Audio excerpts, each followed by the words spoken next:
I want to talk for just a second about a concept that I think is pretty cool, and it's a concept that I call the it factor. I do a lot of executive level C-suite coaching around the world, and as I travel around working with these men and women, I just noticed that a lot of them just have this stuff. It's really hard to put your finger on that draws people to them, that makes you want to pay attention to them, and most importantly, act upon what they're telling them. Every one of you knows somebody in your life with the it factor, whether it's a high school teacher, college professor, colleague, pastor, or priest. They just have these intangibles. A few years ago, I was hired to give 25 keynotes around the United States to a group of IT people. And I called the title of my keynote, Bringing the It Factor to IT. Pretty clever, isn't it? So we looked at really these areas that make people have the it factor. And in all my research and working with all these leaders around the world, I found that these leaders have really 3 areas of the it factor. What are they? The first is the verbal it factor, the words coming out of their mouth. Leaders focus on the 20%. Most everybody else just wants to get the heck out of that presentation as quickly as possible. Those that focus on what do I want the person to remember at the end of my presentation, they've got that verbal it factor. Second part of the it factor, nonverbal it factor, the way that they hold themselves non-verbally. Body language is very important when it comes to connecting with people. I call it executive presence, and gaining that confidence to connect in a non-visual, non-verbal way, very important. So that's the second part of the it factor. And then the third, and I think it's the most critical, having worked with so many people over the years, is the psychological it factor. You know, there's a lot of managers out there. Very few managers have the it factor. The managers that have the it factor, I call them leaders. And the psychological it factor is the desire for that individual to stand up, seek out opportunities to communicate. Most people hide from that. Now, it's pretty cool that everybody watching this and all the people in my keynotes and my training sessions, at their core, they have the it factor. I've seen it. But here's the problem. And why I still have a job, which I guess is a good thing, is that everybody that sees me, that I talk to, including myself, have these barriers, these things that are interrupting the it factor, that don't allow the it factor to come out. I call them barriers to the it factor. And a lot of them are verbal barriers. People that have barriers to the verbal it factor do not focus on the 20%. A lot of them ramble on and on. Is being concise important when we communicate? Absolutely. And a lot of people have trouble with that being brief and concise. By the way, have you ever been in a meeting? You're the one talking, and while you're talking in your own mind, you're thinking to yourself, what the heck am I saying? That happens to me all the time. And here's a big tip of the day. If you ever find yourself rambling, I want you to say the words out loud, and my point is. What will that force you to do? Get back to the point you want to make. So not being concise, not being brief, not focusing on the 20%, barriers to the verbal it factor.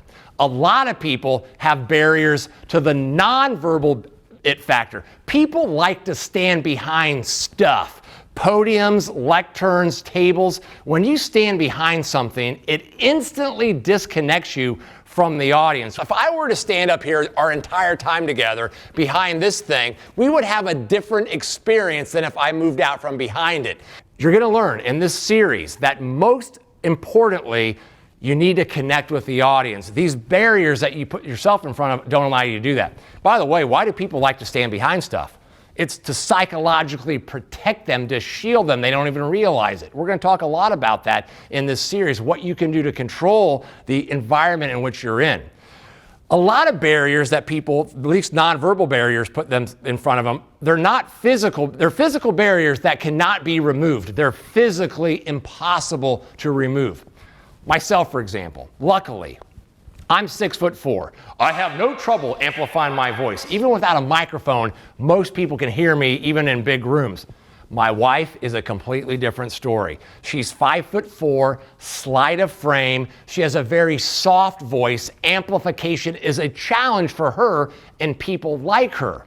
Now, she cannot physically remove that barrier of the soft voice, so what does she have to do? She has to overcompensate for that soft voice by doing other things, moving more toward the audience, bigger hand gestures and facial expressions to overcompensate for that soft voice.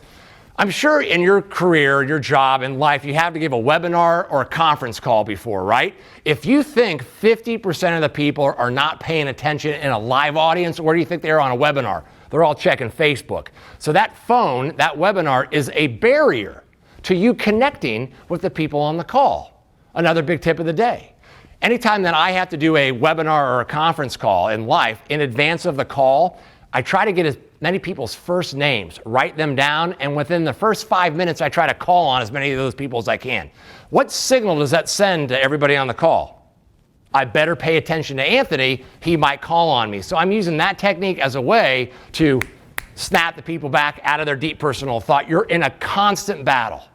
You are in a constant battle with people's deep personal thoughts. As you present, as you communicate, I don't care if it's a meeting, if it's a presentation or conversation, you're constantly trying to snap people back to you and your 20%.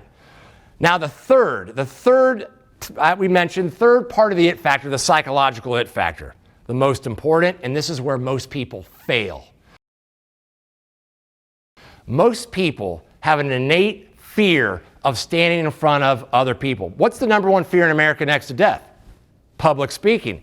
And I just heard on the radio that public speaking has now moved ahead of death as the number one fear. So people's fear of standing up is a barrier to them doing what they need to do to be successful. I got a call, last year from a newly minted CEO of a bank in the Midwest. And she said, Anthony, I saw you speak recently, and I'm calling to see if you'd be interested in coming up to our bank and working with us on some communication issues we're having. And I said, yeah, absolutely I would. Talking to this woman, very articulate. She was the rising star at the bank, had an Ivy League education. So I fly up to her bank, I go in her office, I sit down across from her. Again, I'm really impressed. And finally I said, okay, Diane, who am I here to work with? And she looked at me and she said, me. And I said, well, you sound really good. What's the deal? She's like, come here. So we go in this other room. She says, sit down. So I sit down in a chair. She stands up and she starts to present. And it started off okay. And after about a minute, I could tell that there was something wrong. And I looked really closely. And there were literal tears welling up in her eyes, and it weirded me out a little bit. I'm like, Diane, do you need to take a break? She took a deep breath. She slowly walked over to me. She sat down next to me and she said, see this? This is why you're here. I've been in this position for about 2 months now, and I'm having a hard time of it. I'm an extreme introvert. I have been since I was a little girl. And up to this point in my career, it hasn't been that big of a deal. Sure, I had to communicate, but it was mostly small groups, on the phone, things like that. But now as the CEO, I'm being asked to give more formal presentations, keynote speeches. I have to accept all these awards, and I'm having a really hard time of it. In fact, I told my husband about 2 weeks ago that I think I'm going to have to resign my position. Anthony, you're my last hope. Talk about pressure. So that inability for Diane to stand up in front of others and communicate affected her ability to achieve success in life. Now here's the cool thing. I have found that if you can remove that verbal barrier, if you can remove that nonverbal barrier, if you can remove the psychological barrier, what you're left with is the it factor. And that's how you connect with the people that you're trying to talk to. So what we're going to do in this series is we're going to talk a lot about those barriers. We're going to talk about nonverbal barriers, or we're going to talk about physical barriers. We're going to talk about the verbal barriers, the psychological barriers. We're going to talk about a lot of things. We're going to learn how to reorganize your content in a more effective way to connect and capture an audience. We're going to learn how to practice. I bet you've been practicing wrong your entire life. I'm going to give you new ways, revolutionary ways, to get your content down so you're able to do what you need to do. Most of you, and by you I mean all people in business, are not strong communicators because you're walking into meetings, you're walking into presentations, and you're spewing content out of your mouth without really thinking about what I want the person to remember. So we're going to work a lot on that. We're going to talk about body language. Do you think body language is important when we talk to people?